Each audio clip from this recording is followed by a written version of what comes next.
olamukyala tumanya kitegeeza abawe tukusukulumako nogamba sigenda kukola ki omukubiriza ne twabuka mukono wa bibeswe kaleka abasore bibiri batuse kuwangati wali yali okali kusenga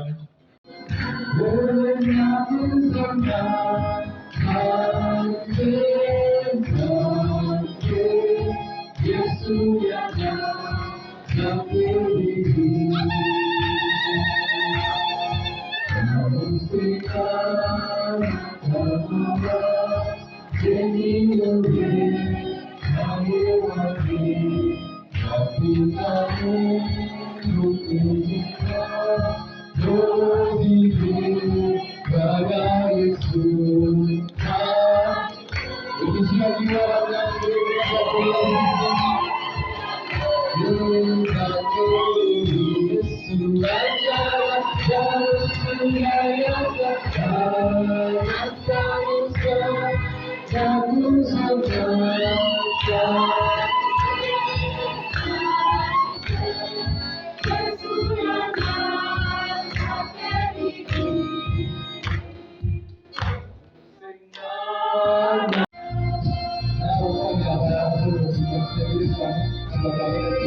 yongere ku bigambo by'omweno okusuka byatubuulidde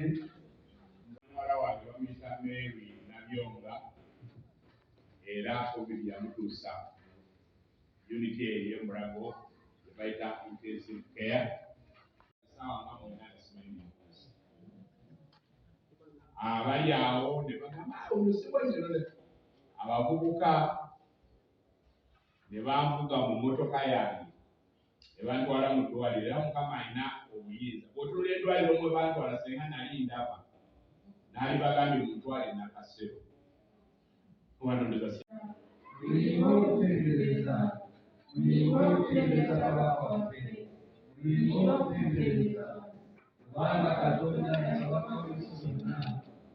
namuyingi batandika lutiko so lutiko mukono ngefuna ngetuuza bishopu eyasooka abakiri mu bitambise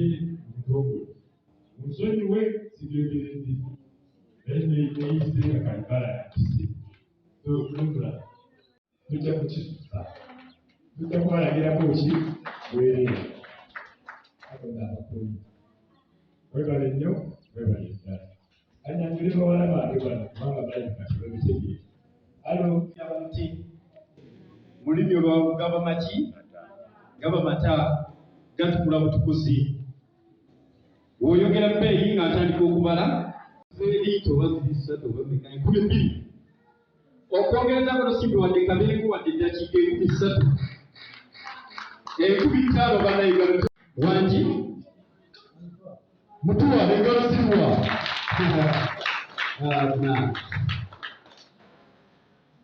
mutwalo mugamba mutya mumanye nti gano amata gakola ennaku 7 mu muntu obunanga weekuge wangi bakayena kankitangaze mangu nti asitwala 5 omutwalo bannamudduseeko ddala nadduse buuli sizikujjako mala kubala mirundi 3 ejja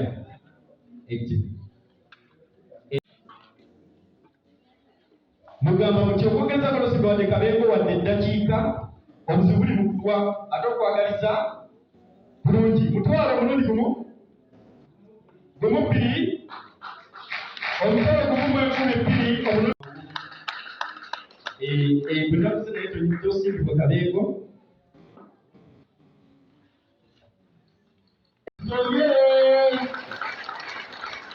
awo waliwo abapimiranga akalulu nti ebiri omulundi gumu tujja kusaba taata ono tujja kwogeraganya naye actually taata wane buli obusuubadde obufunye omwana we n'akikwatamu ati leero tujja kukuuka ejjeri olabanga mukonadda kuki kukiko umali bubuulizi ebibuweereza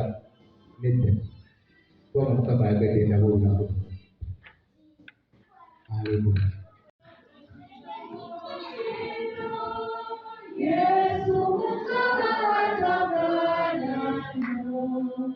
alina njire bisaduka alekisika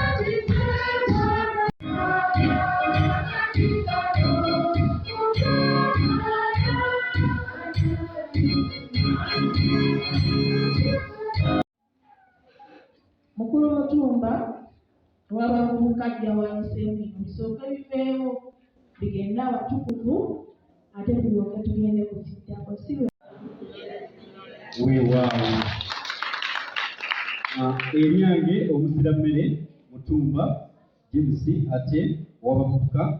mu kyaki bulijjo si weewaawo nebuze nabo wano nibosonso okulaba tusanyukidde ddala ngenda yita mu bufunze wenkwata kyenkutte tusambesambyeko obuzibu buli mu kulwa ngenda sooka n'ennyange eno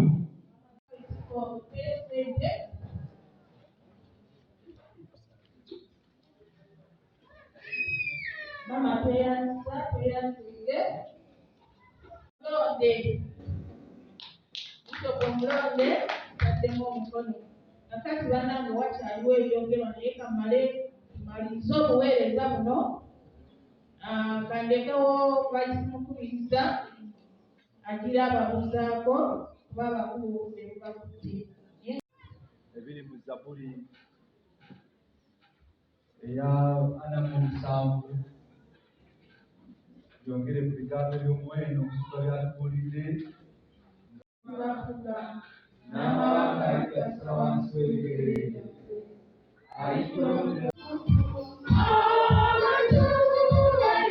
buli mikisa kya Katonda mingi era twagala kubasabira Mukama mwongere omukisa kubanga tuteeseteese ate ne mujja waliwo okwebaza kwe twebaza ne muvaayo naye nga twalina kikoleddwa nomba nga mubadde n'okukubi bw'ekkanisa yaffe mwebale nnyo mwebale ddala yarakubiriza bannanga beebulijjo mulabika temweteeseteese naye ekkanisa eno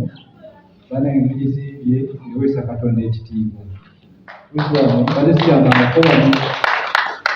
naye mpulira okusanyuka olw'ekkanisa eno kubanga kanisa mwazimba nnene eraga okukkiriza kw'abantu okunene akati tusabe Katonda ekkanisa tugikole eggwe bulungi tugimalirize esigale ng'eweesa Katonda ekitiibwa amiina ekkanisa yano ya kitiibwa mugikolere omwoyo gumu ojja kwenyumiriza nga tusabira bulijjo ng'ekkanisa etegeerekeka bulungi mwebale nnyo mwebale ddala bannange sibonaleko mwebale sapooti yonna gy'owaddeyo ozuulidde olabe nga ekkanisa etuuka wano okuzimba tekuggwa munnange mwamisanya nayege mukoze ebintu binene mu ggwanga lino mu nsi muno mwebale kuteekamu n'ebya Katonda atuyambe ekkanisa eggwe bulungi. Reverend Canon Enos Kifo Kagodo Raisa kya Katonda mulabizi w'okutaano mulonde mulabizi w'emukono nebaza Katonda ekkanisa ya Katonda yeffe kaakati era Katonda atuyita okumusinza n'omutima gwaffe gwonna mu mazima ne mu mwoyo kyova olaba kyetaagisa nnyo okujja mu kifo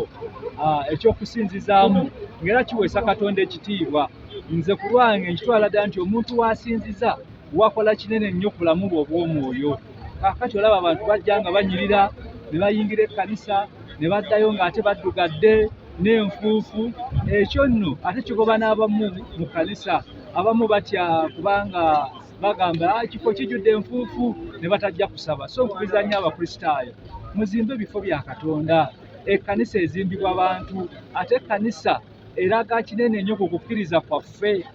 awafo abantu w'osinziza wakola kinene nnyo okulaga okukkiriza kw'abantu bwe kufaanana nebaza be bulijjo bazimbye ekkanisa nnene nsaba bagimalirize n'enfuufu eyo bagigobe Katonda weebwe ekitiibwa kuba kati toyinza kusinza toyinza kubuuka mwewandibadde otendereza Katonda olubuukamu ebiri enfuufu neekola ki neesituka so mbakubiriza babeere nga bakola omulimu gwa Katonda ogwo nebaza Katonda kubanga mbaddeko wano bulijjo kanisa yaffe era baddemu okwebaza kikulu nnyo abantu baffe okuyiga okwebaza Katonda kubanga byonna bye tulina obulamu byonna Katonda yatubedde lwa mukisa gwe okubanga tubaawo ku mbeera zonna Katonda yatubeererawo era Katonda yatubeesaawo so nsaba nnyo abantu bongere okumukkiriza n'okumulekera byabwe byonna Katonda akole ekirala kyenjagadde okukubiriza abantu ba Katonda abantu baba baagala okuva mu bwavu obubaluma ng'ate basaba babakubirize beegatte ku gavumenti program muli PDM olwedde ssente buli muntu kagenda funa milioni 132 atuuse dda ku akawunti zaabwe naye n'okumanya tebamanyi kati kikyamu okuba n'abakristaayo batafuna information ng'eyo sobola bajja mu bwavu abantu ne babeera bulungi abamu bajja mu kkanisa nga basaba Katonda ataasa ebizibu byabwe naye ng'okubibajjamu yabibajjeemu dda nga magezi ge gabulako kyevudde nkubiriza bannaddiini tubisangayo akadde okusomesa abantu baffe gye bayinza okujja mu bwavu ne mu bufumbo kubanga amaka gasasise olw'obwavu obwavu buno bubatabudde ne baawukana nga bakufumyagana emmere edda yavanga mu nnimiro kati eva ku maduuka food insecurity so kati twaba tulina ekizibu ekyo bannaddiini batuyambeko mu lutalo abantu batebenkere ng'emmere ebamala batebenkere nga boogera bakuziddwa mu ddiini abaana baabwe kituwe generation enaatya Katonda okuseera eby'omumaaso era mbakubiriza okubaako ebirungi bye bakola bannaddiini their role models naye omuntu akula ng'eddiini okujjako lwe bamubatiza n'akyaddamu okumanya bikola ki bidirira ekyo kyensabe bishop waffe omupya atetukwesera n'okuzimba amakanisa nga gano amanene gatandikibwa naye nga galemeddwa okumalibwa amakooti gasinga kulamula bya bufumbo nakugabana so ng'ate omukwano ogwandifuze ebintu bino eddiini singa ebeerawo okwagalana kujja kuba kutuufu obwerufu mu bufumbo tuyinza okulwanisa divorce cases kulinnya mu Uganda binkubiriza abakristaayo bagoberere ate era baagale nnyo Mukama abataasizza bingi omuli endwadde nga covid omuli obulamu bwe batasasulira funa nsabye olwaleero. Amannya ndi mubuulizi Nnaalongo Jasmine Lusangwa. Olw'ekisa kya Katonda neebaza Katonda ate okundeeta mu kifo kino mwenna akamala nga olunaku lw'enkya lw'empeza omwezi. Neebaza nnyo Katonda olw'obuweereza ate Mukama bwe yampitira okumukolera kubanga guno omulimu si gwaffe gwa Mukama.